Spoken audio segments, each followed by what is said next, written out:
안녕하십니까. 12월 14일 토요일 유튜브 영상 제작을 시작하겠습니다. 오늘 토요일인데요. 제가 영상을 만들게 됐습니다. 어제 만든 제 영상에 댓글에 제가 그 방송 중에 앙드레 코스톨라니 님이 쓰신 돈 뜨겁게 사랑하고 차갑게 다루어라 이 책에 대한 이야기를 했었는데요. 구입했던 책이 도착했다고 열심히 읽겠다고 댓글을 주셨어요. 그래서 그 댓글 보고 나서 이제 책을 구입하신 분한테 뭔가 조언을 해주고 싶었습니다. 그래서 제가 예전에 이 제 영상에 보시면 코스톨라니 투자법 해가지고 이 책이 그 내용이 좀 많은데요. 이걸 네 부분으로 나눠 가지고 코스톨라니 투자법 1번, 2번, 3번, 4번 이렇게 나누어서 영상을 만들어 놨는 게 있습니다. 그래서 그 영상 참고하시라고 댓글을 붙이려고 그러다가 제가 그 영상을 한번 오랜만에 봤습니다. 봤는데 내용이 상당히 졸립습니다. 이 책 내용을 설명하다 보니까 그 완전히 주례사처럼 원칙적이고 꼭 들어야 할 말들을 듣는데 되게 졸리운 이런 식의 어떤 내용이 돼버린 것 같아요. 그래서 그 영상 보면 억수로 졸리우실 것 같아서 그래서 이걸 그 내용 보라고 추천하긴 좀 그런 것 같다는 생각이 들었습니다. 물론 이제 책 없이 코스톨라니 투자법의 책의 내용이 뭔가를 보시고 싶은 분은 이 영상을 보시면 돼요. 코스톨라니 투자법에서 1, 2, 3, 4 네 가지 영상이 있으니까 그거 보시면 되는데 지금 책을 구입하셔서 읽으시려는 분 입장에서는 그렇게 긴 어떤 설명이 필요 없겠죠. 그래서 오늘은 이 책의 내용 중에 제가 읽어봤을 때 요런 분들이 괜찮더라 하는 부분을 집어서 그냥 함축적으로 표현해 보겠습니다. 물론 전체 책을 정독해서 계속 반복적으로 읽으시는 것도 좋겠지만 저도 한 20번 넘게 거의 한 30번 가까이 될 것 같아요. 읽었지만 그렇게 읽는 게 좋겠지만 시간이 좀 많이 걸리니까 대충 읽으실 때 좀 중점적으로 봤으면 싶은 부분을 제가 설명을 드리려고 이 영상을 만들게 되었습니다. 코스톨라니 선생님은 헝가리에서 태어나셔가지고 프랑스 객장에 유학을 가셨어요. 부모님이 이제 그 유학을 보내셨는데 정권 객장에서 딜러 하면서 그걸로 이제 투자를 하셨는데 벌은 돈 한 3번 정도 까먹었다고 이야기를 합니다. 다 날리고 그 방법을 터득한 다음에 그 다음부터 돈을 많이 벌어가지고 2차 대전 때 그 돈을 많이 번 돈을 가지고 미국으로 건너가서 그 다음 전후에 전 세계에 돌아다니면서 이제 많은 돈을 버셨어요. 그래서 개인 투자자로는 가장 성공한 사람. 워렌 버핏은 투자자들 돈 모아갖고 하는 투자 펀드 회사죠. 근데 앙드레 코스톨라니님은 개인 투자자로서 가장 성공하신 분이다. 독일 쪽에서는 상당히 알아주시는 분인데 우리나라에서 인정을 못 받는 이유는 이분 책의 내용이 상당히 원칙적인 내용입니다. 그리고 좀 긴 시간을 요하는 내용들이 많아서 지금처럼 초단타에 의존하고 있는 우리나라 투자자들의 어떤 정서에 잘 맞지 않는 것 같습니다. 그래서 오히려 차트 그림 갖다 놓고 분봉 차트 갖다 놓고 요때 사고 요때 팔아라 이렇게 말하는 걸 상당히 좋아하는데 이 책은 그런 게 없습니다. 투자하려면 마인드를 어떻게 가지고 어떤 마음을 가지고 어떤 식으로 대응을 해야 된다 이런 식으로 큰 그림을 설명해 놨기 때문에 이거 보면 답답하죠. 그리고 실제 우리 주식시장에 적용하면 잘 안 맞습니다. 왜냐하면 대부분의 사람들이 초단타로 그냥 사다 팔았다 해버리기 때문에 코스톨라니 선생님 말씀하신 그 흐름은 주식시장 큰 흐름상 그게 맞는데 세부적인 파동을 끊어서 보면 안 맞을 때가 많다는 거죠. 그래서 에이 뭐 맞지도 않네 이렇게 돼버리는 것 같아요. 그래서 저는 이분이 하신 내용이 다 맞다고 보고 거기에 맞춰서 지금 매매를 하고 있습니다. 그래서 이 내용을 간략하게 들어가 보도록 하겠습니다. 첫 번째 돈의 매력에서 자본주의 사회에서 돈이 얼마나 중요한가에 대한 내용을 다룬 건데 그러니까 읽어보시면 됩니다. 그리고 그 백만장자가 되려면 얼마나 많은 돈이 필요한가 했을 때 백만장자는 그 자기 돈으로 자기가 원하는 바를 하고 싶은 일을 하는데 누구 간섭도 안 받고 자기 마음대로 할 수 있을 정도의 돈을 가진 사람 이렇게 정의를 하는 것 같아요. 그래서 우리가 백만장자가 되는 게 목표로 투자를 하고 있다 이렇게 보시면 될 것 같습니다.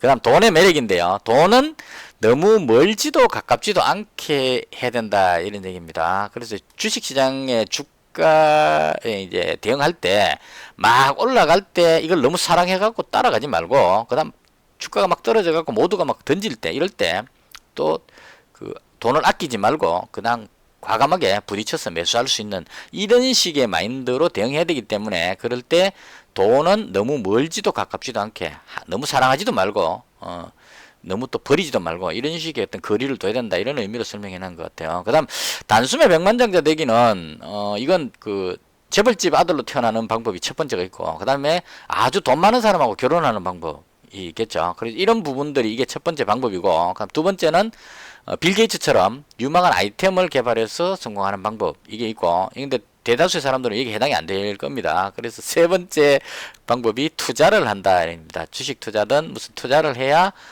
백만장자가 될 수 있다. 그만큼 위험은 따르지만 백만장자가 되기 위한 세 가지 방법 중에 태어날 때부터 부자로 안 태어났으니까 이건 해당성이 없는 사람들이고 그 다음에 유망한 아이템 만들 만큼 능력이 안 되니까 그 다음 투자를 한다 이렇게 보시면 될 것 같습니다. 그래서 투자할 거냐 말 거냐 하는 부분에 대한 생각을 좀 해야 된다 이런 의미로 됐습니다. 이 부분 좀 생각해 봐야 될 그런 부분입니다.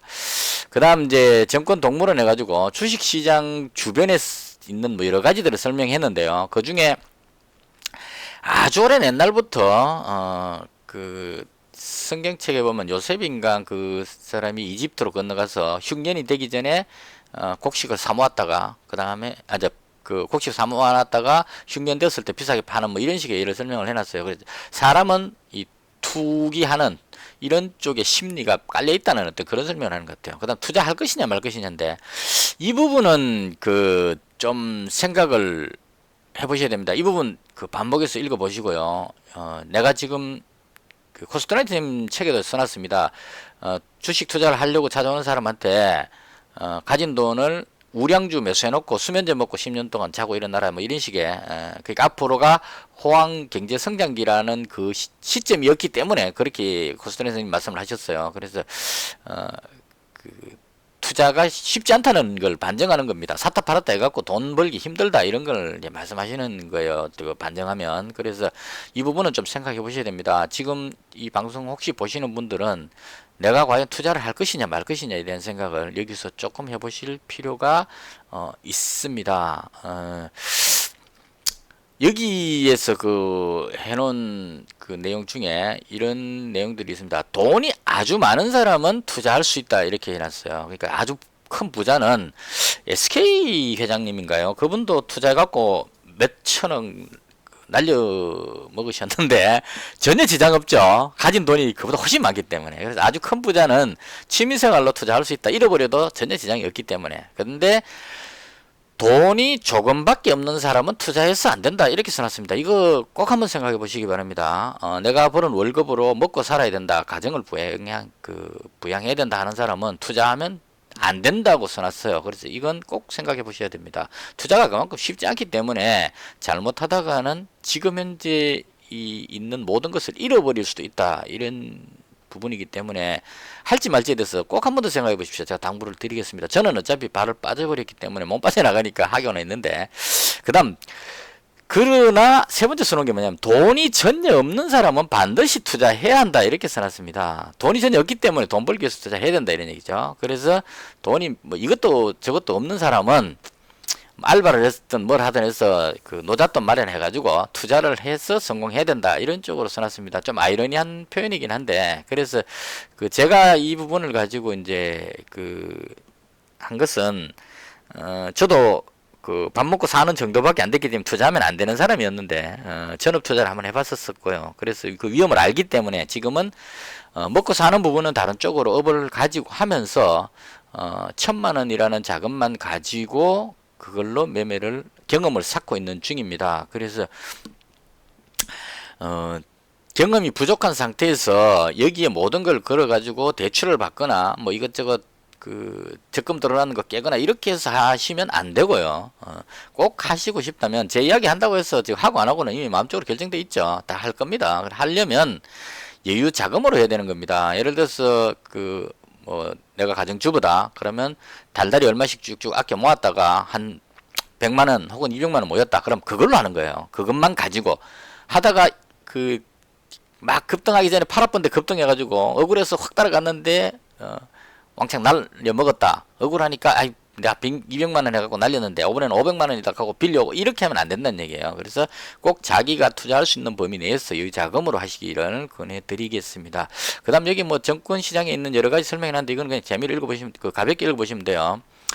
그 다음에 여기 단기 투자자, 장기 투자자, 순종 투자자 이렇게 세 가지로 나눴는데요. 단기 투자자는 그냥 그 현재 우리 주식시장에 예를 들자면 단타라고 보시면 돼요. 주식시장의 사기꾼으로 표시해놨습니다. 단타는 올라갔다 내려갔다 할 때, 주가가 오르고 내리고 할 때, 이럴 때 밑에서 사서 위에서 팔고 이런 식의 어떤 매매를 한다는 얘기인데, 이게 코스타리 선생님이 봤을 때는 사기꾼이다 이렇게 표현을 내놨습니다. 그래서 이런 의미죠.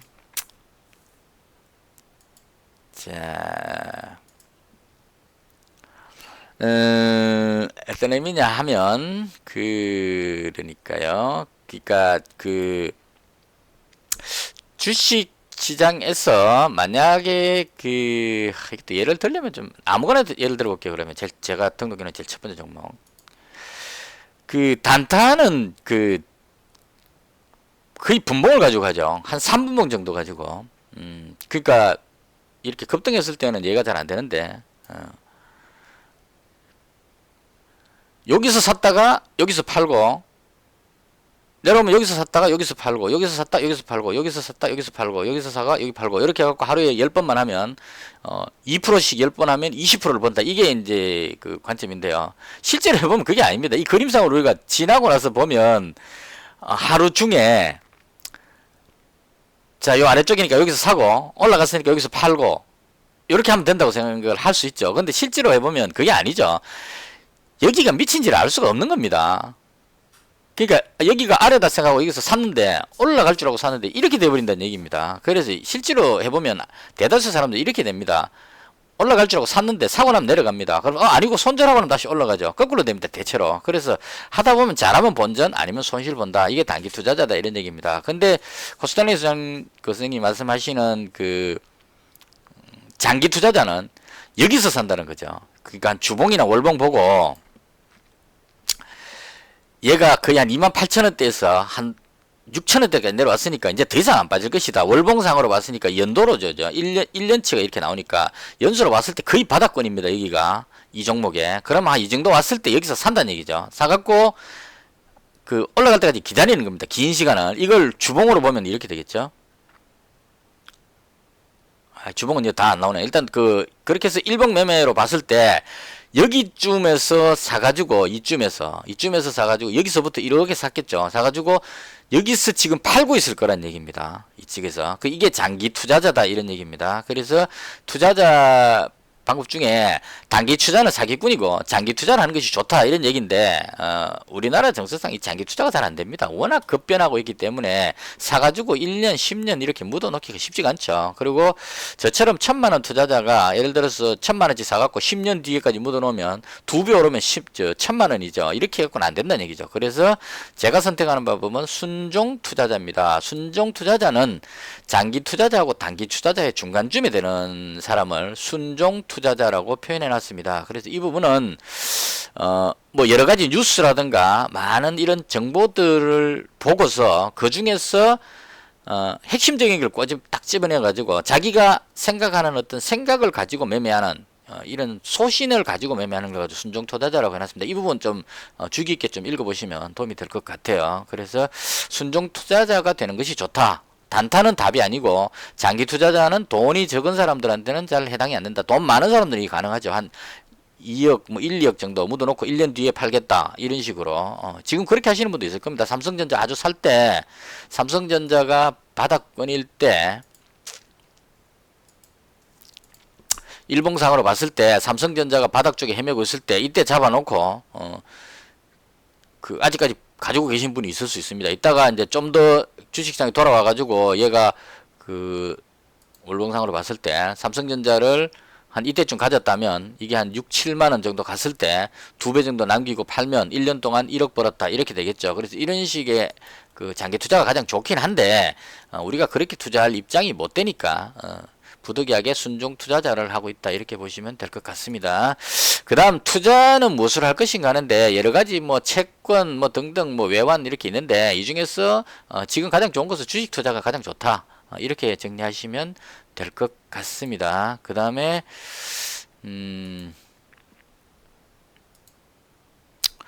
다음에 정권거래소가 탄생한 부분들에 대한 여러가지 설명을 하는데 이것도 그냥 읽어보시면 될 것 같고요. 그다음 주가를 움직이는 것들이 하는데요. 주식시장의 주가를 움직이는 것이 뭐냐 하는 여기에서 가장 중요한 표현이 나옵니다. 공급과 수요의 원칙인데요. 주식시장의 주가가 오르고 내리고는 모든 것이 공급과 수요에 달려있다. 여기서 공급과 수요라는 말은 주식을 살려고 하는 사람과 팔려고 하는 사람 이렇게 해석하시면 될 것 같습니다. 이건 이제 실제 사례를 드러났는데요. 코스토라니 선생님이 그 프랑스 파리 그 증권 객장에 유학 갔을 때 처음 그 객장에 들어갔을 때 거기 아주 나이 많은 경험 많으신 노인 한 분이 코스토라니 선생님한테 와가지고 여기 처음 왔으니까 내가 중요한 것 한 가지를 가르쳐 주겠다. 이것만 알면 성공한다. 이렇게 설명했는데 그때 뭐였냐면은 그분이 하신 말씀이 주변을 한번 둘러봐라 이거죠. 둘러보고 여기서 중요한 건 딱 한 가지밖에 없다. 주식이 바보보다 더 많은지 바보가 주식보다 더 많은지 그것만 알면 된다 이런 얘기입니다. 여기서 주식과 바보는 이제 투자자를 말하는 거겠죠. 주식이 많고 투자자가 숫자가 작으면 올라간다는 얘기고 주식은 별로 없고 투자자 바보들이 많이 몰려오면 돈이 이제 주가가 올라간다. 살려는 사람이 많으면 올라가고 팔려는 사람이 많으면 내려간다. 이걸 이제 단적으로 표현하신 겁니다. 그래서 이 부분은 실제 우리가 적용할 때 주식을 매수할 때 지금 주식을 가지고 있는 사람과 보유자와 살려고 하는 사람이 누가 더 급한가를 생각해 보시면 됩니다. 그러니까 이제 올라가고 내려가고가 대체로 이제 그런 흐름으로 결정이 된다는 거죠. 자, 여기서 삼성전자를 누군가는 보유하고 있고 누군가는 살려고 하고 있겠죠. 근데 반도체 경기가 돌아선다 이런 의미의 뉴스도 나오고 그 다음에 코스닥 지수 그래서죠.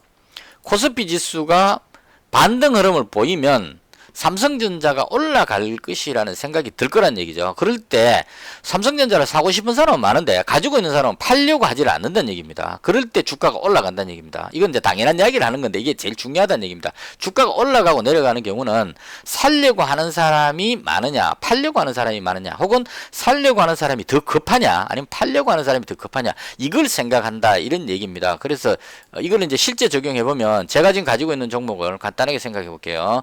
자, 제가 남북 경협주인 푸른 기술을 가지고 있습니다. 저는 지금 보유를 하고 있습니다. 주식을 가지고 있는 사람, 올라가면 팔겠다는 사람이죠. 근데 안 가지고 이 종목을 노리고 있는 사람도 상당히 많습니다. 이제 뉴스가 나올지 안 나올지 모르기 때문에. 자, 근데 만약에 오늘 내일 해가지고 뉴스에 비건이 북한이 최선희하고 판문점에서 만났다는 뉴스가 나왔다고 가정해 보십시오. 그럼 월요일 됐을 때 어떤 현상이 생기겠습니까?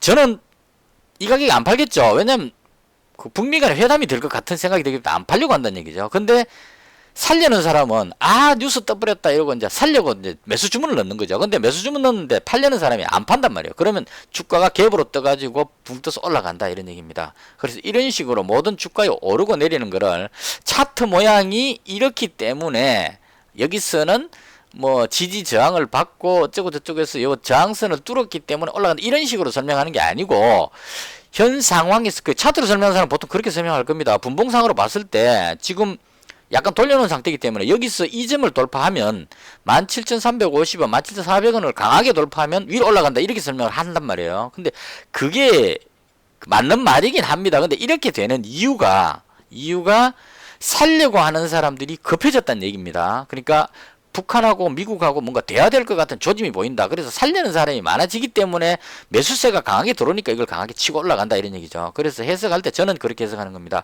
차트 모양이 여기를 돌파했기 때문에 라고 해석하기 이전에 살려는 사람이 되게 급해졌구나. 이런 식의 심리로 그러니까 상대방이 일반 다른 사람들이 이걸 살려고 하느냐 팔려고 하느냐 이 생각을 계속 하면서 매매하면 그게 조금 더 도움이 된다 이런 얘기입니다. 그래서 주식시장을 움직이는 그 주가로 움직이는 것은 수요와 공급에 달렸다. 이 부분 중요하니까 상세하게 좀 열심히 잘 보시면 좋겠습니다. 그 다음에 주가를 장기적으로 영향을 미치는 거는 제일 중요한 건 평화라고 이야기를 합니다. 이건 장기 투자 관점으로 봤을 때 대한민국 주가가 코스피가 오르느냐 내리느냐를 판단할 때 첫 번째로 제일 중요한 건 평화입니다. 그래서 우리가 남북 간의 어떤 경협 이런 걸 중요하는 남북 대화를 중요시하는 이유가 지금 만약에 북미 간에 잘 풀리고 남북 대화가 이루어지게 된다면 대한민국 경제가 엄청나게 발전할 것이라는 걸 누구나 생각할 수 있을 겁니다. 그러면 전 세계 자금이 대한민국으로 몰려 들어온다는 얘기죠. 그럼 코스피가 급등하게 될 거고 이럴 때 대다수의 우량주들이 올라가게 된다 이런 얘기입니다. 그래서 평화가 올 것 같으면 가지고 있는 전 재산을 다 주식 사놓고 우량주 그냥 쫙 코스피 200 종목 쫙 사놓고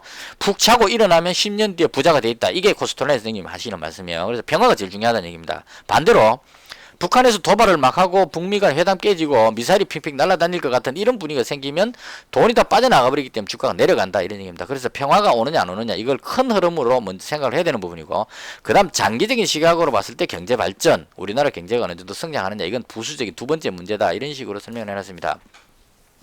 말이 좀 빠른 것은 영상이 길어지면 안 좋아하기 때문에 좀 빨리 말하고 있어요. 그 다음 긴 흐름으로 봤을 때 그런데 중기적으로 그거보다 조금 짧은 관점으로 봤을 때 주가에 영향을 미치는 것이 뭐냐 했을 때 돈과 심리로 설명을 해놨습니다. 그러니까 돈이 가장 중요하다는 얘기죠. 우리가 금리를 인하한다 했을 때 미국 증시 보시면 연준 의장이 금리 인하한다 그러면 주가가 막 올라갑니다. 이건 금리를 인한다는 얘기는 시중에 돈이 많이 풀린다는 얘기고, 돈이 풀리면 그 돈이 갈 데가 없기 때문에 주식시장으로 온다 이런 얘기입니다. 우리나라 주식시장은 돈이 주식시장으로 오기 전에 서울 아파트 값으로 다 들어가 버렸죠. 그래서 지금 못 들어오고 있는데, 이게 만약에 조금만 더 심리적인 부분이 뭐 전쟁 위협이 좀 사라지고 남북 대화가 될 것 같은 심리적인 부분이 좀 살아난다면 부동산 쪽으로 갔던 돈들이 주식시장으로 다시 몰려오게 될 겁니다. 그래서 가장 중요한 것은 주식시장이 상승하려면 먼저 돈이 있어야 됩니다. 외국 자본이 들어오던 국내 투자자들이 시중에 돈이 지금 많이 풀렸기 때문에요. 금리가 워낙 낮기 때문에 그 돈으로 주식시장에 들어오게 된다는 얘기죠. 그 부분하고 사람들이 우리나라 경제가 조금 발전할 것이라는 불안감이 사라지고 그렇게 돼서 심리가 호전되면 돈과 심리가 같은 방향으로 이쪽으로 보게 되면 주가가 올라가게 된다 이런 얘기입니다. 그 다음 돈과 심리가 반대로 내려가게 되면 금리를 인상시키고 투자 심리가 위축됐을 때는 급락하게 되는 거고, 이 두 개가 서로 상반될 때는 횡보하고 있다 이렇게 보시면 될 것 같습니다. 그래서 지금은 돈은 풍부한데 심리가 불안해서 아직까지 강하게 못 올라가고 횡보하고 있는 거고, 심리적인 부분만 해결이 된다면 올라가지 않겠느냐. 그래서 저는 상방적으로 보는 입장입니다. 그 다음 뭐 인플레이션 디플레이션 관계에 대해서 설명해 놨는데 이건 그냥 참고로 보십시오. 큰 흐름으로 봤을 때 이런 것들이 영향을 준다 이렇게 보시면 될 것 같고요. 그 다음 주가에 영향을 미치는 요소들이 여러 가지가 있는데, 중앙은행의 금리 부분이라든가 뭐 이런 것들이 있는데, 이 중에서 대중의 심리 부분이 나옵니다. 군중 심리가 이제 주가에 영향을 주는 거죠. 그러니까 저런 겁니다. 급등하는 종목들 봤을 때 에스텍파마가 지금 급등하다 밀렸죠. 이럴 때 보시면 이제 이런 흐름이죠.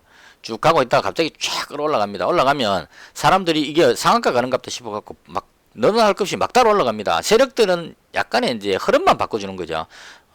물론 이제 많은 물량으로 확 매수해서 이걸 끌어올리는 역할을 하는데, 올리고 나면 그 다음 부분에 여기서부터 사람들이 심리가 작용합니다. 와, 이 상한가 가는 갑다 싶어서 단타하시는 분들이 막 몰려들어오죠. 그럼 그 힘으로 해서 쫙쫙 올라가는 겁니다. 올라가면 별 큰 문제가 없었거든요. 그럼 못 올라간다 싶으면 여기서 심리가 또 꺾이죠. 사람들이 이거 아닌갑다 싶어서 한두 명 막 팔기 시작하면 이거 잘못 잡았는갑다 싶어서 상한가 못 들어갔으니까 던지기 시작하면 순식간에 급락을 한다는 얘기입니다. 그래서 이 심리 파악을 할 수 있느냐 하는 부분이죠. 우리가 대중 투자하는 사람들이 이렇게 막 몰려들어서 급등할지 아니면 던질지를 예측할 수 있느냐 하는 이 심리적인 부분을 다루는 부분인데요.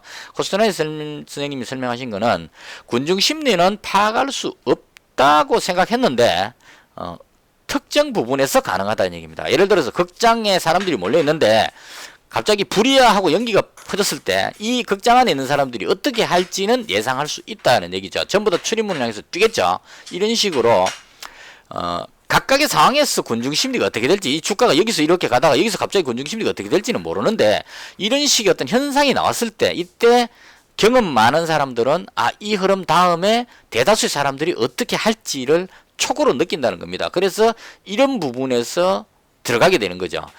여기서는 어떨지 모릅니다. 여기서 갑자기 뛰어올지 않을지 모르는데 여기 뛰어오르고 나면 사람들 심리가 한쪽으로 몰리게 되는 겁니다. 그래서 이때 심리를 파악해서 올라간다고 생각하고 배팅 치는, 이게 이제 경험치다 이런 얘기입니다. 여기서도 마찬가지죠. 이쯤 가면 심리가 어떻게 될 것이다. 이건 느낌이 대강 저도 약간은 옵니다. 그래서 이런 부분들이 군중 심리가 아주 중요하다 이런 얘기를 다룬 거고요. 그 다음에 소심파 투자자가 되기 위한 부분에 대한 설명인데요. 잠깐만 쉬었다가 하겠습니다. 일시정지해 놓고요. 계속 이어서 하겠습니다. 점심 먹고 왔습니다. 점심 먹으면서 제 집사람이 너무 말을 급하게 빨리 한다고 이야기를 했어요. 가만 생각하니까 제가 이 책 한 권을 짧은 시간에 영상을 짧게 하기 위해서 짧은 시간에 설명하려고 말을 너무 빠르게 하지 않았나 생각이 듭니다. 그래서 다시 또 녹화하기는 조금 그렇고, 그래서 뭐 그냥 지금부터는 조금 약간 속도를 늦춰서 해보도록 하겠습니다. 아까 계속 이어서 이 부분은 상당히 중요한 부분으로 제가 보는데요. 그 심리를 다루는 부분인데요. 투자자들을 크게 두 부분으로 나눴습니다. 부와 내동파하고 소심파 이렇게 나누는데요. 그냥 그 말 그대로 느껴지시죠? 소심파 투자자가 되기 위해서 노력해야 된다 이런 의미입니다. 자기 소신을 가지고 매매하는 사람. 부와 내동파는 시장 흐름에 따라서 그냥 추격 매수하고 하는 이런 걸 가지고 이제 부와 내동파라고 이야기를 하고요. 그래서 궁극적으로 이 책에서 그 소심파 투자자가 되는 것이 가장 좋다. 이게 이제 포인트인 것 같습니다. 그래서 저는 이 부분이 되기 위해서 이제 상당히 노력 중인데요. 소심파 투자자가 되기 위해서는 네 가지가 필요하다. 이렇게 이야기를 합니다. 돈, 생각, 인내, 행운인데요. 제가 이 부분도 계속 반복해서 생각을 하면서 지금 그 투자를 하고 있는데, 이 돈이라는 부분은 간단히 생각했을 때 여유자금입니다. 그러니까 급하게 쓰지 않아도 되는 돈. 그래야 투자할 때 마음적인 여유가 생긴다. 이렇게 보시면 될 것 같아요. 그래서 이게 이제 조금 세분화해서 제가 해보니까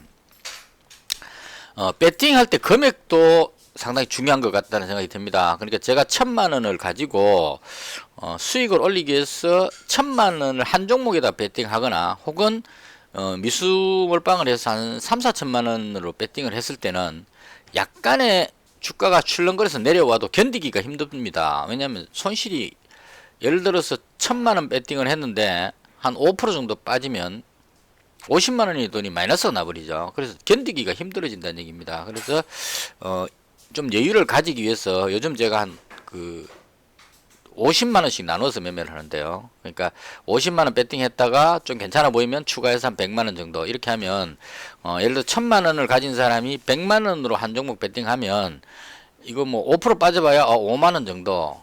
그러니까 적다는 얘기는 아니지만 일단은 그 견딜 수가 있다 이런 얘기입니다. 그래서 주가가 내려갔다 올라갔다 할 때 항상 바닥이 어딘지를 알 수가 없는 상황이기 때문에 돈에 대해서 어느 정도 그 적당한 금액 배팅하는 것도 중요하다. 그러니까 돈은 급하지 않게 사용할 수 있는 여유로운 돈을 가지고 해야 되고, 배팅할 때도 몰빵보다는 분산을 시켜서 여유롭게 가져가는 것이 좋겠다 이런 얘기입니다. 그 다음에 이제 생각이라는 부분인데요.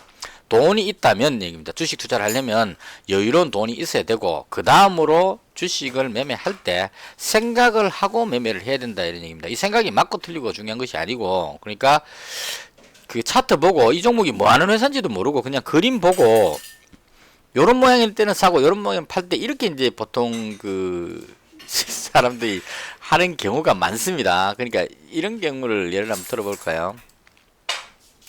이건 지금 올라가고 있으니까 별 문제가 없는데, 자 이런 모양이 나왔다고 가정해봅니다. 급등했습니다. 그러면 엄청나게 많은 거래량이 터졌기 때문에 사람들이 이게 관심을 많이 가지고 있죠. 그럼 이제 이날을 한번 가정을 해볼게요. 자 여기서 시작해서 쭉 내려왔다가 올라왔다는 얘기죠. 그럼 이 차트 전문가들은 이 부분을 분봉을 가지고 그 해석을 할 때, 내려왔을 때 많이 밀렸을 때 여기쯤에서 잡아가지고 올라갔을 때 이익을 낸다 이런 논리로 차트를 설명할 수가 있을 겁니다. 그러면 맞죠, 그죠? 많이 빠져서 바닥을 다졌을 때 요때쯤 왔을 때 여기서 매수해가지고 올라왔을 때 팔면 나는 이익이다 이렇게 볼 수 있는데, 이걸 전체적인 투자자 관점에서 보면 결과적으로 이날 매매한 사람들은 음봉이 나왔기 때문에, 자 아침에 여기서 샀단 말이에요. 내려갔다 올라갔는데 여기서 이익 본 사람은 있겠지만 손해본 사람이 더 많다는 얘기입니다. 음봉이 나왔을 때. 이 무슨 말씀을 드리냐면, 차트 관점으로 보면 요 타이밍을 잡아서 여기 왔을 때 분봉상으로 그 빠졌을 때 밑에서 잡아가지고 분봉상으로 이런 모양이 왔을 때 상바닥이 됐으니까 나는 여기서 잡아가지고 여기서 팔아서 이익 났다 이렇게 설명할 수도 있겠지만 실제로 보면 그 이 흐름에서 손해본 사람이 더 많을 수 있다 이런 얘기입니다. 그래서 그런 관점으로 그 단타 관점으로 그렇게 들어가는 그 매매는 답이 아니다 이런 이제 의미로 그 설명을 해놨어요. 그래서 그 코스타나 선생님이 말씀하시는 거는 어떤 생각을 하고 매매한다 이런 얘기입니다. 저는 이제 지금 이런 방식으로 계속 하고 있는데요. 이게 대다수의 사람들이 차트 모양을 보고 매매하기 때문에 제가 그 흐름에 맞추기가 쉽지가 않습니다. 이게 해보면 실제로 이 생각을 가지고 매매했는데 주가는 다르게 가버릴 경우가 많더라고요. 그러니까 차트 모양 가지고 확 빠졌다 올라갔다 하는 경우가 많습니다. 근데 길게 보면 그게 그 큰 흐름에는 문제가 별로 없는 것 같습니다. 그래서 예를 들어서 뭐 남북 경협 관련해서 앞으로 북미 간의 전쟁 쪽보다는 회담 쪽이 가까울 것이라는 생각이 든다면 남북 경협주를 어느 시점인가 사가지고 그 상황이 변화되지 않는다면 그냥 계속 홀딩하는 거고, 만약에 미사일을 쏘고 서로 간에 긴장이 고조된다면 그때는 즉시 손절을 하면 되는 거죠. 이런 식으로 어떤 생각을 해놓고 매수를 한다는 얘기죠. 그러니까 예를 들어서 푸른 기술을 매수한다면 나는 봤을 때 그 북미 대화가 이루어질 것 같다. 저는 이제 그렇게 생각합니다. 북한하고 미국하고 어르렁거리긴 하지만 최종적으로는 대화 쪽으로 갈 것 같다는 생각이 드니까 여기서 그 매수를 해 놓은 상황이고, 제 생각과 맞아서 일치한다면 올라가서 수익이 나겠죠. 근데 제 생각과 다르게 북미 간에 서로 갈등을 유발시켜서 김정은 위원장이 미사일을 발사하고 미국하고 갈등이 커진다 이러면 내려가게 될 겁니다. 그때는 손절을 하면 되는 얘기입니다. 그러니까 어떤 내가 생각을 하고 매수를 하면 그 생각과 일치하면 수익이 나는 거고, 그 생각과 틀려지면 손절을 해버리면 되는 거죠. 이런 식의 어떤 그 생각을 하고 들어가야 된다 이런 얘기입니다. 그 호수당 선생님 이야기하시는 거는. 그 다음 생각하고 매수를 했다면 인내를 해야 된다는 얘기입니다. 그러니까 북한과 미국 간에 어떤 결과가 아직까지 안 나왔기 때문에 계속 지켜봐야 되는 상황이죠. 여기서 어떤 결과값이 나와가지고 이게 호재로 작용하면 그때 이제 수익이 나오는 거기 때문에 그 기간 동안 인내를 해야 된다는 얘기고, 마지막으로 행운도 있어야 된다 이런 얘기입니다. 제가 그 북미 간 회담을 할 줄 알고 투자를 해갖고 꾹 참고 있는데 미사일을 쏴버렸다. 이건 참 뒤지기도 운이 없는 거죠. 그럴 때는 손절을 해야 되는 겁니다. 이런 경우도 상당히 많습니다. 내 생각과 다르게 흘러갈 때. 중요한 건 생각과 다르게 흘러갔을 때 손절할 수가 있다는 얘기죠. 내 생각과 달라졌기 때문에. 그래서 이런 식의 어떤 여유로운 자금을 가지고 생각을 한 다음에 매수를 하고 매수했다면 그 생각과 달라지지 않는다면, 변화되지 않는다면 참고 기다려야 되고, 그리고 운도 좀 따라줘야 된다. 이 네 가지가 중요한 것 같습니다. 그래서 이 네 가지로 매매를 자꾸 하다가 어느 정도 수익이 나고 안정을 찾으면 소신파 투자자가 되는 거고, 나는 여유로운 돈 가지고 생각하고 인내까지 했는데 안 돼버렸다. 그러면 이게 안 맞네 이러게 되면 이제 그때부터는 이거 그 코스톨라니 투자법 이거 답 아니다 이러고 이제 그다음부터는 이제 역시 차트가 최고야 하고 이제 차트 따라서 급등할 때 따라가고, 또 올라갔다 싶으면 또 팔고 뭐 샀다 팔았다 이런 식의 어떤 매매로 변경이 돼버리게 된다 이런 얘기입니다. 그래서 저는 아직까지 소신파가 되기 위해서 계속 노력을 하고 있습니다. 자, 그 다음 이제 코스트라인 달걀 설명 나오는데요. 코스트라인 달걀 설명은 그나마 좀 차트하고 비슷하게 생긴 이게 코스트라인 달걀입니다. 큰 흐름으로 봤을 때 이 달걀 모양이라고 해서 달걀이라고 설명하는 건데요. 이걸 그 옆으로 펼치면 차트 그림이 됩니다. 그러니까 주가가 이렇게 된다고 가정을 했을 때 그 대다수의 주식은 이제 그 경제도 마찬가지죠. 자본주의 경제는 올라갔다 내려갔다를 반복합니다. 그래서 떨어졌다가 돌아서 올라간다 이런 의미로 보시면 돼요. 그래서 이걸 이제 전체적인 경제로 봤을 때 코스피 지수가 떨어지면 하염없이 계속 떨어지는 게 아니고 어느 정도 떨어지고 나면 그 다음 더 이상 안 빠지고 돌아서 다시 되돌아 올라갑니다. 이런 식으로 이게 반복 사이클이 되죠. 이걸 이제 옆으로 펼치면 이렇게 되겠죠. 이렇게. 그러니까 내려왔다가 올라갔다가 내려왔다가 올라갔다 이렇게 반복하는 게 자본주의 경제입니다. 이건 어쩔 수 없이 이렇게 되게 돼 있기 때문에. 그래서 이걸 이제 주식으로 봤을 때 어떤 종목의 주가가 떨어진다 했을 때 계속 떨어지는 게 아니고 어느 정도 떨어지고 나면 저평가가 되기 때문에 살려는 사람이 들어와서 다시 또 이제 주식을 모은다는 얘기죠. 그러면 더 이상 안 빠지고 나면 어느 시간이 지나고 나면 들어서 도로 올리게 되는 거고, 그 다음 이게 올라가다 보면 대다수 사람들이 몰려와서 급등을 하게 되고, 급등하고 나면 다시 떨어지는 이 현상이 반복이 된다, 이런 얘기입니다. 이건 모든 주식에 마찬가지입니다. 1번 보시면 자, 푸른 기술이 급락을 했었죠. 그러니까 이 앞에 급등했는 적도 있는데, 일단 그 북미 간의 갈등으로 해서 급락을 했었는데, 다시 대화 국면으로 돌아서게 되면 올라간다는 얘기죠. 근데 하염없이 올라가는 게 아니고 어느 정도 올라가고 나면 다시 또 내려온다는 얘기입니다. 빠지고, 지금 현재 위치가 어디냐 하는 이 부분이 이제 중요한 겁니다. 그래서, 이 코스탈론이 달걀에서 설명하고자 하는 것은, 주가가 어느 정도 빠지면, 그러니까 여기서 이렇게 하락하는 이 부분을 저는 이 부분으로 보는 겁니다. 하락하고 나면 어느 정도까지 빠지고 나면, 이건 이제, 더 이상은 안 빠질 것이라는 생각에서 대다수 사람들이 여기서 주식을 사모은다는 얘기죠. 사모아가지고, 계속 사버리게 되면, 팔려는 사람이 더 이상 안 나오게 되면, 서서히 주가가 다시 돌아서 올라가게 된다는 얘기입니다. 그래서 지금 현재 푸른 기술의 현재 위치를 저는 이쯤으로 보는 거죠. 그래서 코스트란 선생님은 대체로 이 떨어지는 뒷부분, 끝부분, 하락의 끝부분부터 여기서부터 매수하기 시작해가지고 바닥을 돌아서 올라갈 때까지 사서 계속 사 모은다는 이런 의미로 이제 설명을 했어요. 올라갈 때도 마찬가지입니다. 여기서 동행국면이라 그래서 이제 올라가는 이 부분은 그냥 가만히 있으면 된다는 얘기입니다. 그러니까 푸른 기술이 여기서 이렇게 올라간다면 위로 올라간다면 여기서 그냥 지켜보는 거죠. 지켜보는데 그 다음 언제 파느냐 하면 급등해서 쫙 모든 사람이 몰려와서 거래량이 터지면서 급등하고 있을 때, 이런 모양이 나왔을 때 팔기 시작한다, 이런 얘기입니다. 그래서 이건 제가 봤을 때 지금 급등하는 모습이 나왔고 여기서 올라갈 때 급등을 했었잖아요. 이때쯤 됐을 때 일부 팔기 시작하는 거죠. 그리고 여기서 더 올라갈 수도 있기 때문에 완전히 다 파는 것보다는 한 3분의 2 정도를 팔고 기다렸다가 떨어질 때 이때 나머지를 정리하는 게 좋지 않을까 하는 개인적인 생각입니다. 그러니까 여기서 다 팔아버리면 여기 이 부분이 급등하는 마지막 시세 분출이 나올 수 있기 때문에 여기서 미리 팔아버리면 안 되더라고요. 그래서 한 3분의 2 정도 팔고, 분봉상으로 제가 거의 그렇게 합니다. 어느 정도 올라가면 이쯤에서 3분의 2 정도 팔고, 그 다음 나머지는 더 이상 못 올라가고 꺾여서 내려올 때 이때 나머지를 정리해 주는 식으로, 여기서 되돌아서 더 올라가 버릴 수도 있기 때문에 이런 식으로 해서 정리한다, 이렇게 보면 될 것 같습니다. 그래서 이 설명에 이 아랫부분일 때에 어떤 현상이 있고 이 윗부분이 어떤 현상이 있다 이렇게 설명해 놨는데, 그거는 현실적으로 잘 접목이 잘 안 되는 것 같습니다. 핵심은 죄송합니다. 많이 떨어져서 바닥이다 싶을 때 이때 사 모으는 거고, 그 다음 올라갈 때는 기다리고 급등할 때 판다, 이 부분을 로 이제 대응을 하면 될 것 같고요. 코스트라 선생님이 차트 부분에 대해서는 크게 이제 강조는 안 하셨는데 대충 이런 걸 많이 이제 따른다고요.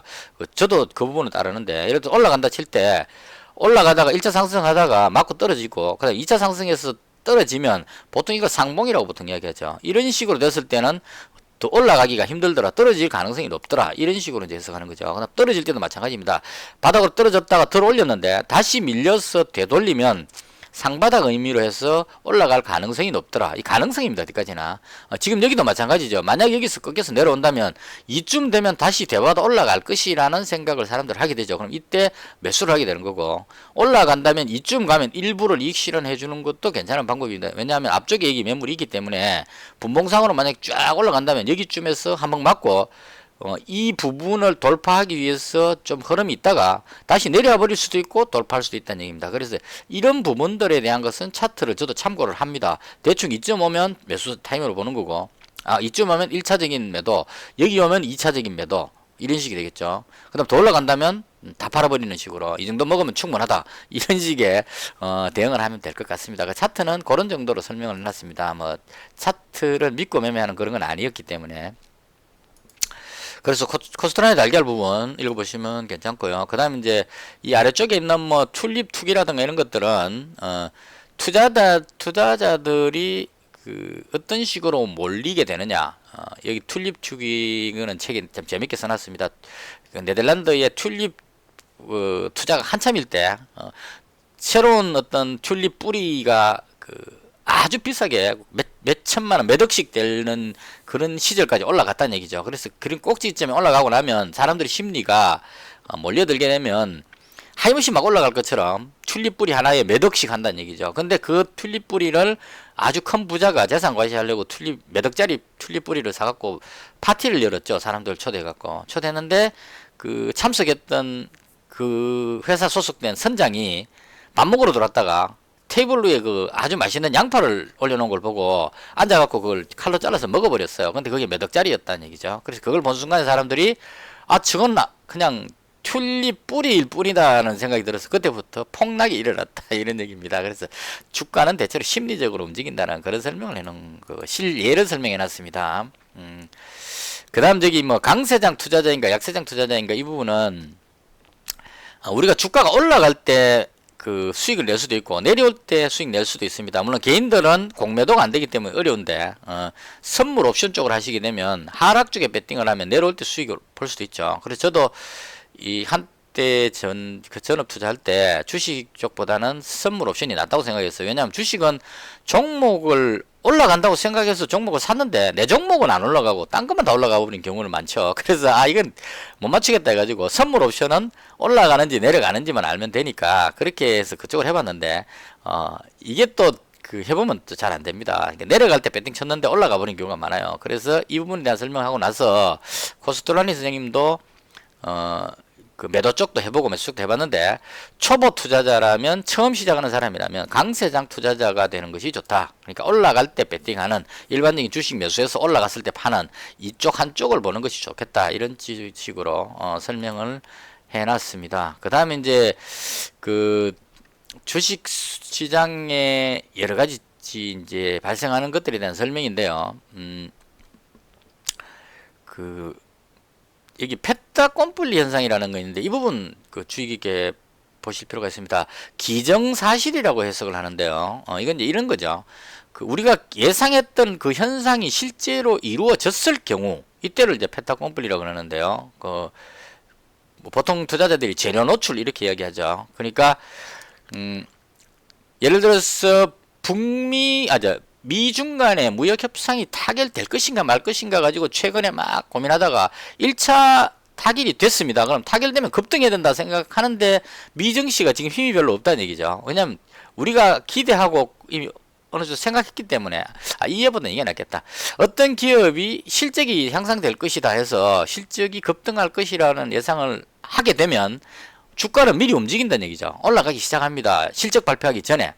그래서 이만큼 올라 있다가 실적 발표를 딱 했는데 보니까 실적이 좋게 나왔습니다. 그러면 이 주가는 보통은 내려간다 이런 얘기죠. 왜냐하면 올라갈 줄 알고 이만큼 왔는데 그 현상이 발생을 했거든요. 하니까 이제는 이익 실현하자 해서 이제 팔게 돼서 내려가게 된다 얘기입니다. 그래서 일반 사람들은 실적이 세상 최대가 나왔는데 왜 주가가 내려가느냐 이렇게 생각하는데 그 최대일 줄 이미 다 알아서 이만큼 올라왔으니까 이루어졌으니까 내려가는 겁니다. 그 다음 여기서 중요한 거는 다음 분기에 어떻게 될 것이냐는 이게 더 중요한 겁니다. 다음 분기에 더 좋아질 것이다 하면 올라가겠죠. 근데 다음 분기는 큰 뭐 멘트가 안 나왔다. 그러면 내려가는 게 일반적이고 다음에는 별로 안 좋을 것이다 해버리면 폭락해버리게 되는 겁니다. 그동안 올라왔던 부분에 대한 이익 실현 때문에. 그래서 이걸 기정사실이라고 이야기를 하는데 이 부분이 우리가 한 번씩 그 주가를 볼 때 말도 안 되는 일이 일어난다 하는 그때 이걸 생각해 보면 대체로 맞습니다. 그러니까 기정사실이 됐기 때문에 그렇게 되는 그런 현상이다. 이 부분 주의 깊게 읽어보시고 현실에 적용시켜 보시면 상당히 맞다는 생각이 들 겁니다. 그 다음에 어떤 투자 조언이나 추천 종목은 사기다 한마디로. 그래서 실제 예를 들어놨습니다. 코스나이 선생님이 유명한 레스토랑에서 식사하시는데 옆에 무슨 경제 쪽에 장관하고 기업인하고 둘이 만나서 쑥덕쑥덕 하는데 그 웨이터가 그 경제 장관 쪽에 전달해주는 메시지를 실수로 잘못 가져와서 코스토라니 선생님한테 잘못 전달해 준 거예요. 그래서 열어보니까 무슨 기업 요번에 무슨 좋은 호재성 뉴스가 딱 적힌 종이를 본 거예요. 그리고 이제 그게 장관한테 전달이 될 거니까. 그래서 코스토라니 선생님이 가슴 두근두근거리게 이제 장관이 알 수 있는 정보를 먼저 봤다는 얘기죠. 그래서 그 종목을 막 샀는데 나중에 보니까 그게 거꾸로 갔다는 얘기죠. 그래서 깃털 하나를 날려먹었다 이런 예를 들면서 이런 소문이나 너만 알고 있어라 이건 거의 다 쥐약이다 이렇게 보시면 될 것 같습니다. 이건 뭐 경험해 보셔서 아실 겁니다. 정권 방송에서 이 종목 좋다는 추천 나오고 나면 거의 내려가죠 대체로. 그게 이제 그 사람이 의도적으로 그랬을 수도 있겠지만 의도가 아니라도 좋다고 추천하고 나면 사람들이 살 거라는 걸 알기 때문에 세력들이나 많이 보유하고 있던 사람들이 그때가 기회입니다. 팔 수 있는. 평상시에 팔면 주가가 내려가 버리니까. 어떤 호재성 뉴스가 방송에 나오고 나면 살려고 왕 몰려들기 때문에 이때 이익 실현할 수 있죠. 그 사람들은, 세력들은 조금 더 먹는 것보다 내가 가지고 있는 거를 그 비싼 가격에 팔아먹는 게 더 중요하기 때문에, 그래서 거꾸로 내려가 버린다. 호재 뉴스 뜨고 나면은 주가가 갭으로 떴다가 밀려버리죠. 이 갭으로 뜨면 이 밑에서 가지고 있던 세력들이 팔아먹기 좋죠. 사람들이 막 몰려들어오니까 가볍게 그냥 이익 실현 쭉 해서 그 힘으로 내려가 버리게 된다 이런 얘기입니다. 그럼 계속 내려가다 보면 이제 위에서 샀던 사람이 손절해 갖고 떨어지면 세력들은 앉아서 밑에서 다시 받아먹죠. 이게 이제 그 어떤 페타콤플리 현상 혹은 이 투자 조언 같은 거 추천 이런 부분들에서 나오는 이야기들이다. 그 내부 정보도 믿을 게 못 된다 이런 식으로 남 정보 믿지 말고 해라 이런 얘기입니다. 그럼 어떤 주식을 살 것이냐 하는 부분에서 성장 산업의 주식을 사는 것이 좋다 이 부분요. 이건 성장 산업을 찾아야 되겠죠. 그래서 지금 여러 가지 성장 산업 그 한때는 5G가 여기서 유망했기 때문에 5G 종목들이 쭉 올라갔을 거예요.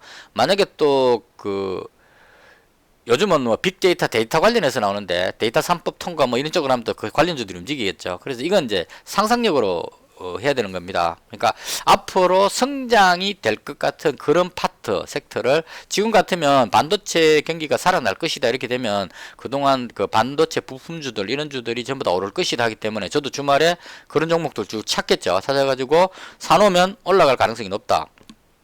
반도체 경기가 바닥을 찍고 돌아섰다고 보기 때문에 그렇다는 얘기입니다. 삼성전자가 실적이 상당히 안 좋았죠. 근데 삼성전자 주가를 보면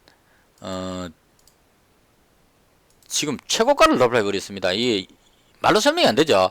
반도체 경기가 나쁘고 해서 실적이 최악인데도 불구하고 이렇게 올라가 버렸다는 얘기입니다. 이건 앞으로 좋아질 것이라고 생각하기 때문에 올라간다 이렇게 보시면 될 것 같습니다. 그래서 이런 상황이라면 반도체 삼성전자 하이닉스 반도체가 올라간다면 마찬가지로 반도체 관련한 부품주들이 올라갈 수밖에 없는 상황이죠. 그래서 반도체 부품주들이 올라갈 것이다. 그래서 앞으로 성장하는 어떤 산업이 어떤 것이 있느냐, 이게 가장 이제 그 매수하면 좋은 종목이고요. 그 다음에 또 괜찮은 게 턴어라운드 주식, 그러니까 내 적자 보고 있던 회사가 흑자 전환했다 하는 종목은 관심 있게 봐줄 필요가 있습니다. 왜냐하면 계속 적자있기 때문에 이 종목의 주가가 바닥이라는 얘기죠. 그래서 턴어라운드 흑자 전환하면 완전 바닥이기 때문에 올라갈 가능성이 상당히 높다. 그래서 이런 종목 찾는 것도 괜찮다 이런 얘기입니다. 그 다음 정권 전문가들이 말하는 뭐 그 매수 추천 혹은 보유 뭐 이런 말들은 다 헛소리다 이런 얘기입니다. 그 다음 그 차트는 수익은 가능한 것이고 손실은 피할 수 없는 것이라 했는데 차트 그림만 가지고 매매해 가지고는 답이 없다는 쪽으로 아까 말씀드린 기본적인 상봉 상바닥 뭐 이런 의미는 조금 이제 그 따른다고 이야기했어요. 삼성전자 같으면 예를 들어서 이런 모양이 나오면 한번 빠지고 나서 올라갔다가 다시 빠졌는데 더 이상 안 빠지고 돌았으면 올라갈 가능성이 높다. 그래서 이쯤에는 매수 쪽으로 들어가는 게 좋다 이런 얘기고, 여기서도 마찬가지죠. 위에서 상봉 모양이 나왔을 때는 내려갈 가능성이 높다 이런 얘기고, 지금처럼 이렇게 막 올라간다면 한 번쯤은 꺾여서 여기로 오면 이쯤이 지지선이 될 거기 때문에 여기쯤에서 다시 돌아 올라가는 쪽, 이런 쪽의 어떤 흐름들, 이런 큰 흐름상의 차트는 참고를 하셨는데 세부적으로 뭐 차트 모양 이럴 때는 사고 저럴 때는 팔고 이런 식의 하는 것은 계속 해보면 손실밖에 안 나온다 이런 쪽으로 이제 설명을 하셨어요. 그다음 뭐 투자 펀드라든가 이런 거에 대한 설명이 내일 그냥 읽어보시면 될 것 같고, 자 그 다음에 이제 책의 끝부분인데요.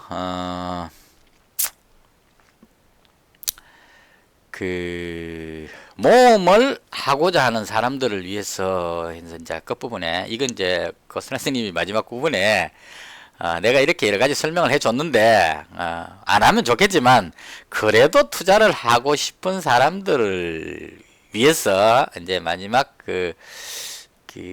마무리하는 말입니다. 여기서 손해를 보는 것도 모험의 일부이다. 이제 경험이 중요하다 이런 얘기입니다. 그래서 전에도 말씀드렸는데 고선 선생님이 내 몸무게에 해당하는 금덩어리를 가져와도 내 경험하고 바꾸지 않겠다. 경험한 그것만 가지고 있으면 어떠한 경우에도 돈을 벌 수 있기 때문에 경험이 소중한 거다. 그래서 내가 손해를 봤다, 어떤 종목을 매매해서 손실을 봤다 했을 때 저도 그렇게 많이 생각을 하고 대응을 하고 있습니다. 제가 최근에 제 계좌 보시면 아시겠지만 마이너스로 많이 내려갔었죠. 거의 한 700만 원대까지 내려갔다가 지금 거의 그 98만 원인가? 본전 회복 거의 다 됐죠. 700만 원대까지 내려갔다가 다시 올라왔다는 얘기는 그냥 돈으로 보면 1년 넘게 투자해갖고 본전밖에 안 되면 시간이 아깝다 이렇게 볼 수도 있겠지만 그건 아니라고 봅니다. 700만 원대에서 900만 원 딱 그 1000만 원 가까이 올릴 때 이 그 경험이 아주 중요한 거죠. 이동안의 변화도 많았습니다. 베팅 금액을 어떻게 하는지, 종목을 어떻게 하는지, 매수 매도하는 방법은 어떤 건지 이런 것들을 계속 변화시키면서 해왔기 때문에 그 경험이 쌓였기 때문에 저한테는 플러스다 이런 얘기입니다. 그래서 손해 보는데 너무 아까워하지 말고, 그리고 만약에 손해를 본다면 손해를 만회하겠다고 집착하지 말라 이런 얘기를 합니다. 그러니까 예를 들어서 내가 1000만 원 갖고 투자했는데 300을 날리고 700이 남았다. 그러면 빨리 300을 벌어야지 하고 돈을 더 끌어넣으면 안 된다는 얘기죠. 지금 돈이 700이라고 생각하고 여기서 차곡차곡 조금씩 벌어간다는 마음으로, 이게 설령 600이 되면 600에서 다시 시작하는 마음으로 또 거기서 여기가 내 본전이라고 생각하고 차곡차곡 벌어가는 이 방식을 써야 된다 이런 얘기입니다. 그래서 손해 봤을 때 본전하기 위해서 급하게 뭔가 서두르고 자기 페이스를 잃어버리는 것이 가장 안 좋더라 이런 건데, 저도 경험해 봤습니다. 그날 손해를 딱 보면 예를 들어서 한 10만원 정도 손해봤다, 이거 많이 해야지 싶어 갖고 이제 배팅을 몰빵을 하죠. 근데 한 50만원 손해를 봤다 그러면 이제 이거 많이 하기 위해서 미수 몰빵까지 때리죠. 그래서 100만원 200만원씩 손실을 보게 된다 이런 얘기입니다. 그래서 손해에 대해서 너무 아쉬워하지 말고 담담하게 대응을 잘 해야 된다. 이 손해 볼 때 경험을 많이 쌓을 수 있다 이렇게 보시면 될 것 같습니다. 그 다음 시간의 문제가 아니다는 것은 대다수의 사람들은 정권 전문가들, 애널리스트들 이런 사람들이 아주 주식에 대해서 잘 알 것으로 생각하는데, 코스트라는 선생님이 책에 써놨습니다. 절대 아니다 이런 얘기죠. 그 사람들은 보고서를 작성해야 되고 기업 분석해야 되고 이런 것들 하기 때문에 시간이 없다는 얘기입니다. 생각할 시간이 없다는 얘기죠. 근데 일반 투자들, 저 같은 투자자들은 제가 그 가게 근무 서면서 새벽 1시까지 있으면서 할 일이 없죠. 그러면 뉴스 나오는 거 보면서 종목 하나씩 눌러가면서 게시판 들어가서 네이버 그 종목 토론실 들어가서 글도 한 번씩 보면서 이렇게 보면서 머릿속으로 떠오르는 거죠. 비건이 온다 하네. 그럼 이제 비건이 와서 과연 최선희하고 만날 것인가, 만날 가능성도 있을 것 같은데 라든 이런 생각이라든가, 혹은 김정은 위원장이 여기서 미사일을 쏘면 크게 좋은 일도 없을 것 같은데 그렇게까지는 안 갈 것 같다 이런 식의 생각을 계속 하는 거죠. 이런 생각은 아무 때나 할 수 있다는 얘기입니다. 코스트라는 선생님은 잠자는 시간 빼고 내가 주식을 생각하지 않는 순간이 단 한순간도 없었다라고 책에 써져 있어요. 그러니까 항상 생각하는 거죠. 투자하는 사람들이 그게 중요하다는 얘기입니다. 차트 모양 보고 이 모양 되면 사야지, 이 모양 되면 팔아야 되지, 이것만 연구하는 게 아니고 평상시에 있으면서 라디오 틀었는데 뉴스 나오는데 거기서 나오는 멘트 한마디라든가, 혹은 요즘 점검 프로그램 띄우면 뉴스 오만 뉴스 다 지나가죠. 연애부터 시작해서 펭수가 뭘 했는가 다 나옵니다. 그럼 그 뉴스 쭉 보다가 이런 식으로 해서 관련 종목 찾아서 그렇게 해서 생각으로 매매를 하면 된다는 얘기죠. 그래서 시간은 오히려 정권사의 정권사 직원보다, 방송에 나오는 애널리스트보다 일반 투자자들이 더 시간이 많다 이런 얘기입니다. 운동하다가 생각날 수도 있고 운전하다가 생각날 수도 있고 쫄 필요 없다 이런 얘기입니다. 그 전문가라고 말하는 사람들 쥐뿔도 아니니까 쫄지 말고 각자의 생각대로 하면 그게 정답이다 이 얘기입니다. 그래서 저는 방송에 애널리스트 나오고 이런 얘기 저런 얘기 하는 거 보고 별로 부럽지도 않고 또 헛소리 하네 이런 식의 그런 식으로 생각을 합니다. 그 사람들이 못한다는 얘기가 아니고 제 스스로 마인드를 그렇게 가진다는 얘기죠. 내가 최고다 이런 식의 그런 마인드를 좀 가지고 있어야 된다 이런 얘기입니다. 그 다음 정권 사랑형은 이제 마지막에 자기 친구 이야기 해놨는데요. 정권 주식 투자를 떠나서 사랑하는 연인과 사랑을 하기 위해서 떠났다가 결국은 다시 되돌아와서 한 방 날려먹고 있는 옆에서 이 책을 지켜보면서 웃는 내 친구에 대한 사례를 설명해 놨습니다. 그 이야기를, 그러니까 그 친구가 주식시장 떠나서 이제 나는 일반 평범한 사랑을 하면서 살겠다고 떠났는데, 결국은 투자를 못 잊어서 돌아와가지고, 전쟁 날 줄 알고 가죽에 몰빵했다가, 미국과 러시아가 평화협정을 맺는 바람에 폭락해갖고 다 날려먹었죠. 많이 날려먹어갖고 먹은 그 사례를, 주식을 한번 사랑하면 못 벗어난다 이런 얘기입니다. 그 예를 설명을 쭉 하면서 코스트라 선생님이 이제 돌아가실 때가 다 됐기 때문에 침대에 누워가지고 이제 옆에 그 친구를 보면서 그 얘기를 읽어준 거죠. 읽어주고 이 친구에 대한 이야기를 딱 설명을 해주니까 그 친구가 듣고 하는 말이 뭐냐면 그 얘기 다 듣고, 아, 뭐 이런 걸 책에 썼나 이렇게 이야기한 게 아니고 그 사람이 했는 말이, 아, 여백의 코스트라니 요번에는 구리에 투자해보는 게 좋겠네 이렇게 이야기를 했다는.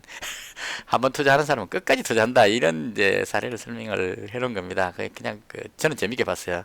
그러고 나서 책 제일 끝장에 보시면 그래도 투자하고 싶은 사람한테 10가지의 충고, 권고사항하고 10가지의 금기사항을 적어놨습니다. 이건 꼭 한번 읽어보시기 바랍니다.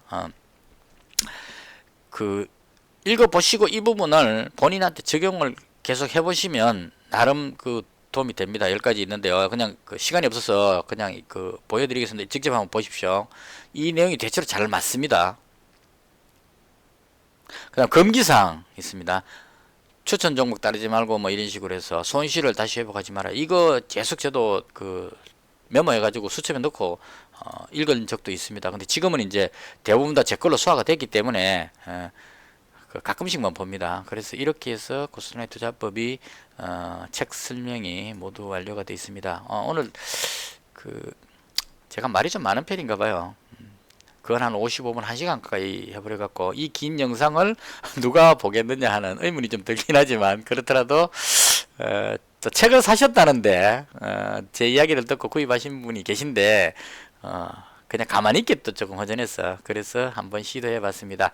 코스트라니 선생님이 쓰신 돈 뜨겁게 사랑하고 차갑게 다루어라.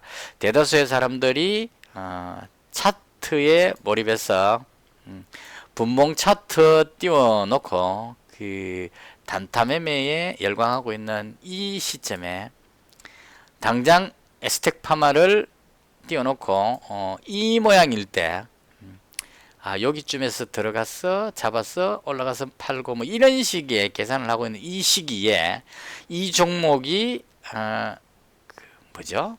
무슨 회사 임상 3상 결과 발표 뭐인 것 같은데요. 그래서 저는 이제 이럴 때 생각을 이렇게 하죠. 임상 3상 발표 기대감으로 올랐다면 발표가 언제인지 모르겠지만 다 돼간다면 저는 팔 거로 봅니다. 왜냐하면 결과 발표 날 때는 페타컴플리이기 때문에 기정사실이기 때문에 평범하게 나와도 더 이상 못 올라가죠. 왜냐하면 이만큼 올라왔기 때문에 이제 더 이상 나올 게 없으니까. 근데 만에 하나 결과가 잘못 나오면 폭락해 버리겠죠. 그래서 그런 의미로 페타컴플리에서 이제는 손댈 때가 아니다. 이전에는 맞죠. 여기서는 해볼만 한데 이제는 끝물이다. 이런 얘기죠.